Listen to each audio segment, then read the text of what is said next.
Bon matin. C'est vraiment une joie ce matin de pouvoir apporter la parole de Dieu alors qu'il y a un peu de neige dehors, à cette arrivée de la neige. C'est une joie pour moi de commencer une série de messages qui se nomme « Une naissance qui a tout changé ». C'est à propos de la naissance de Jésus.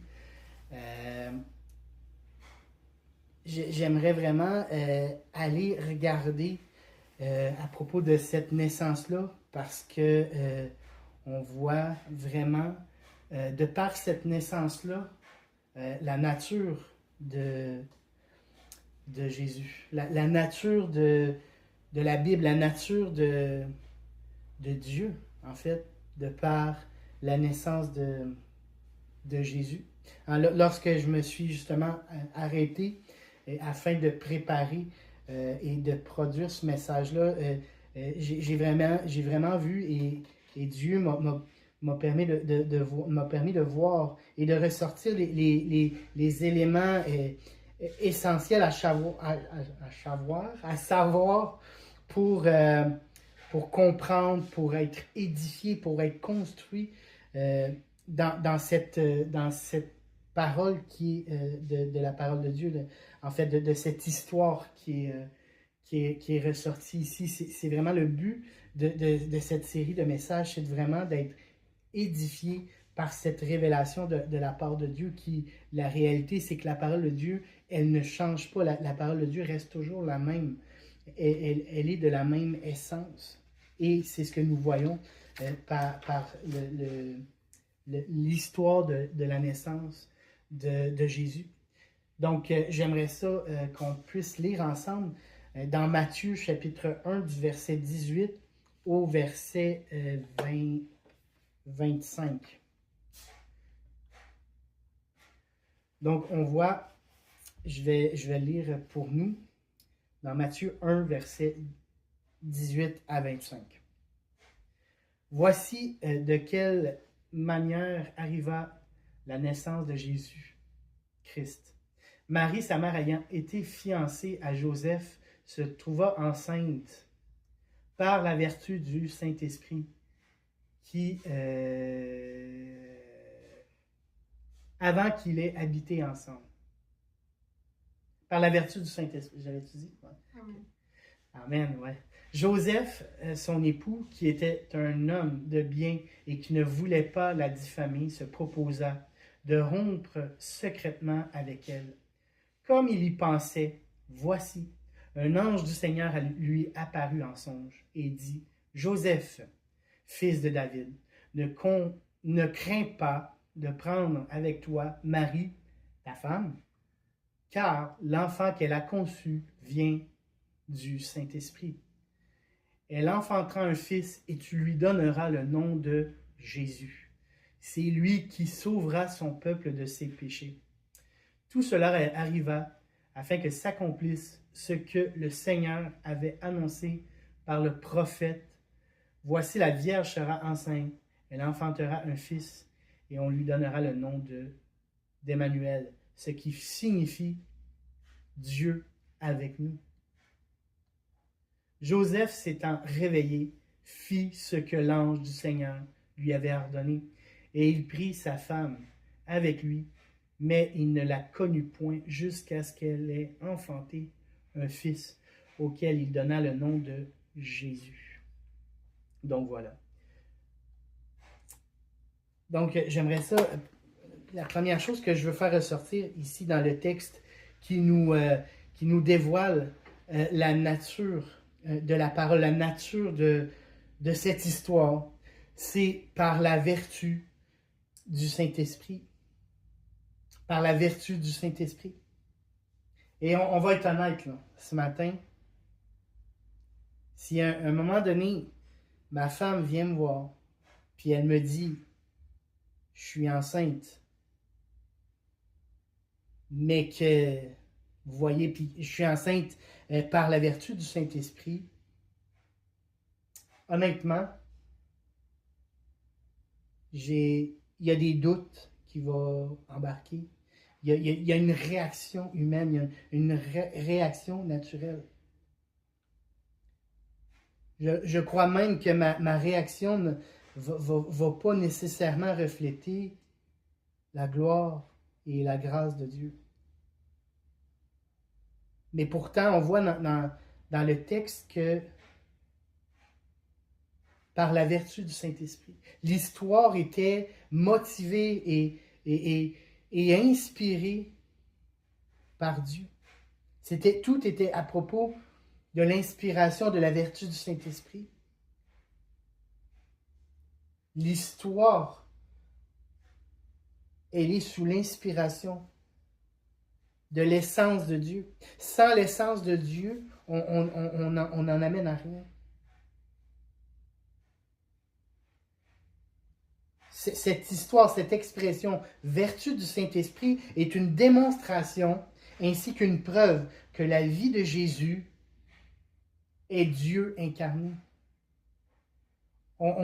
Et pour nous, aujourd'hui, on a besoin de saisir qu'on a besoin de la vertu du Saint-Esprit dans toutes les sphères de notre vie. Parce que Jésus était 100% homme et 100% Dieu. Afin que l'être humain puisse expérimenter le secours, le salut. Ce passage nous démontre que le message de l'Évangile, le message de la Bible est de nature divine. Mais que Dieu amène un point de contact. Dieu manifeste un point de contact pour nous. C'est ce que l'histoire nous démontre. Il voulait un contact.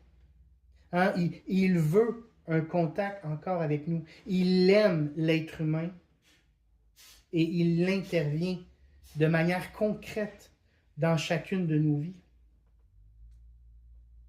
Et je veux dire à quelqu'un ce matin qu'il veut un contact, qu'il l'aime et qu'il intervient. Le but de l'Évangile, c'est de saisir qu'il y a un point de contact, qu'il aime, c'est par amour, et qu'il intervient. Et on doit saisir cette révélation-là, que Dieu vient mettre un point de contact par la vertu de sa propre nature à lui. Amen. Deuxième chose que je veux faire ressortir dans l'histoire de la naissance qui a tout changé, c'est un ange du Seigneur lui apparut.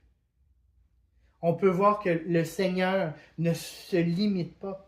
Mais il envoie même des anges, des êtres célestes, afin que son plan de rédemption se manifeste dans notre monde. Je crois que Dieu fait les choses encore de la même manière aujourd'hui. Il met à exécution son plan afin que tout soit comme lui, il le veut. Et cela exige parfois des anges qui vont faire telle ou telle tâche. Mais parfois, on n'est pas toujours conscient de ce qui se passe dans le monde spirituel.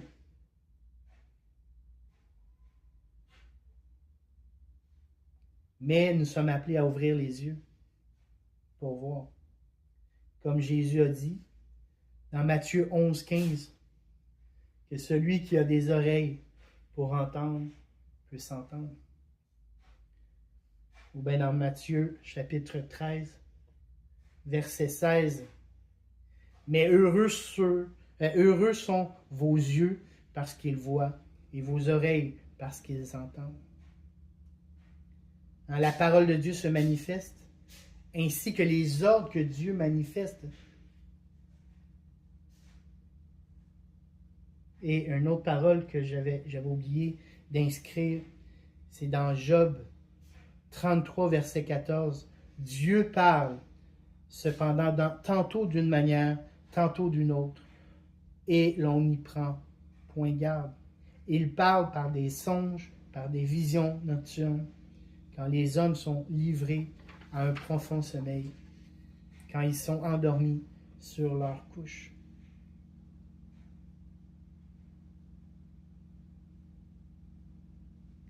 Si Dieu envoie un message d'un messager quelconque pour manifester le plan et la gloire de Dieu, remercions simplement le Seigneur. Louons Dieu pour tout et en tout. Et sachons que Dieu peut et veut nous parler. Dieu peut et veut nous amener à sa grandeur, à sa gloire, à ce qu'il veut, lui. Troisième chose que je veux faire ressortir,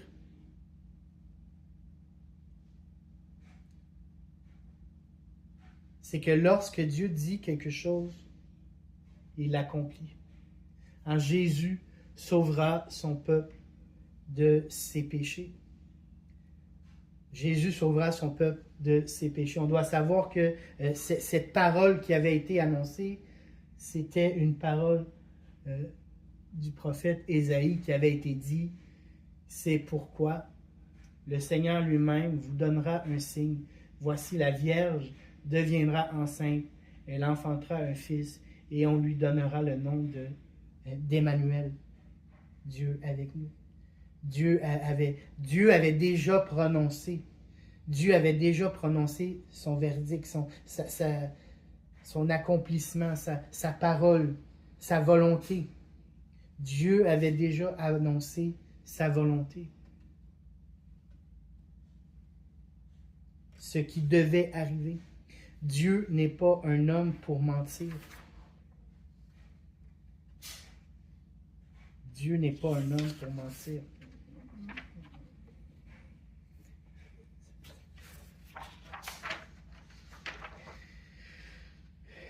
Il voulait, il veut, et jusqu'à son retour, il continue d'avoir cette même volonté pour nous.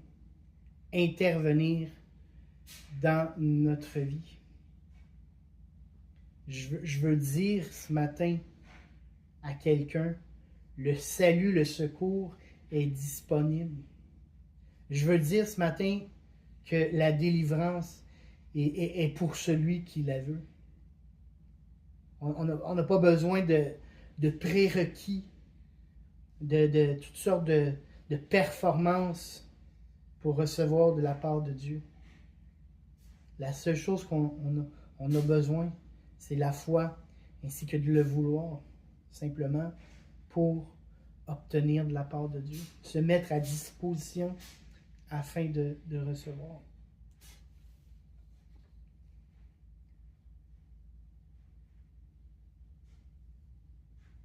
Quatrième chose que je veux faire ressortir ici dans l'histoire, c'est en réveillé, fit ce que l'ange du Seigneur lui avait ordonné.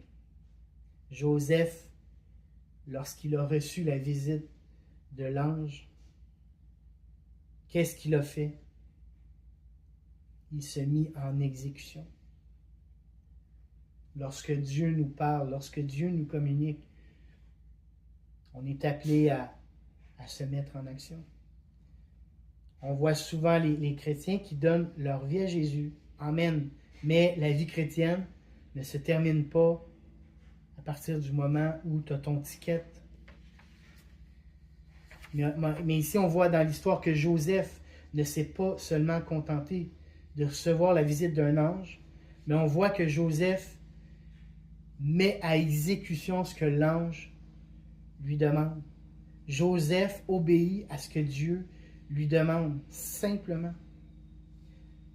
Dans 1 Samuel, chapitre 15, verset 22, « L'Éternel trouve-t-il du plaisir dans les holocaustes et les sacrifices, comme dans l'obéissance à la voix de l'Éternel.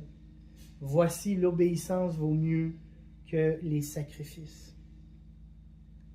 Ce que veut dire cette parole, c'est que lorsque Dieu nous parle, le Dieu qu'il était, qu'il est et qu'il sera, le Dieu qui va toujours rester le même, qui parle encore aujourd'hui, lorsqu'il dit quelque chose, il faut obéir. Et je ne dis pas d'obéir à n'importe quoi, à n'importe quelle voix, mais celle que Dieu va avoir dit, celle que le Seigneur prononce, attestée par sa parole.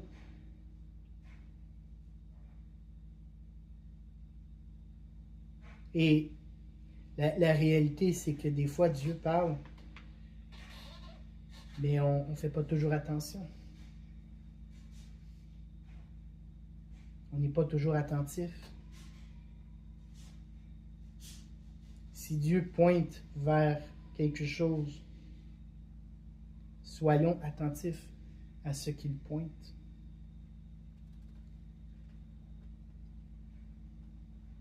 Je crois qu'on est appelé à obéir à Dieu s'il y a une conviction dans notre cœur. Si tant qu'il n'y a pas de conviction dans notre cœur, on attend. Dieu finira par confirmer ce qu'il a dit. Soyons alertes et il va venir attester ce qu'il a dit. On voit dans Hébreux chapitre 2, verset 4, Dieu appuyant leur témoignage par des signes, des prodiges et divers miracles, et par les dons du Saint-Esprit distribués selon sa volonté. Dieu appuie sa parole. Lorsqu'il dit quelque chose, c'est qu'il va accompagner cela. Il accompagne toujours ce qu'il annonce. Et on voit aussi dans Marc 16, verset 20, « Et ils s'en allèrent prêcher partout. Le Seigneur travaillait avec eux et confirmait la parole par les miracles qui l'accompagnaient. » Et j'aimerais ça, alors que je termine ce message, juste pouvoir qu'on puisse fermer les yeux devant Dieu et juste se tourner vers lui. Juste se tourner vers lui alors qu'il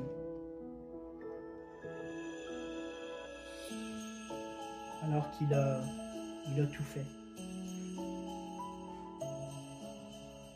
Alors que Jésus a décidé de tout faire.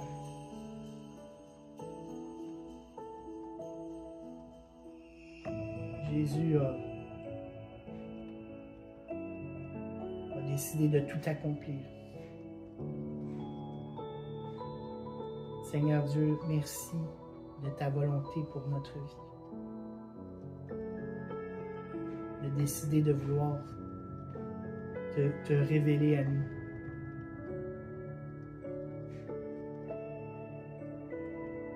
Merci parce que tu nous donnes de ta grâce. Tu nous donnes de ton Saint-Esprit. Merci Seigneur parce que tu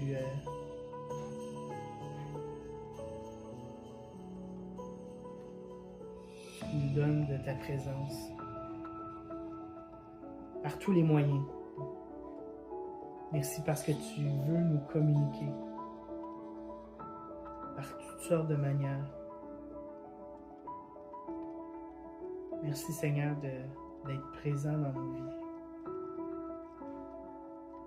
Merci parce que ta volonté, c'est nous secourir. Ta volonté de nous faire grandir. Ta volonté, c'est de nous récupérer. Merci Seigneur Jésus. Viens à notre secours ce matin. Merci Jésus. Merci de parler dans nos cœurs, Seigneur. Merci de nous guider, Seigneur Jésus. Gloire à toi, Jésus. Gloire à toi, Jésus. Au nom de Jésus. Amen.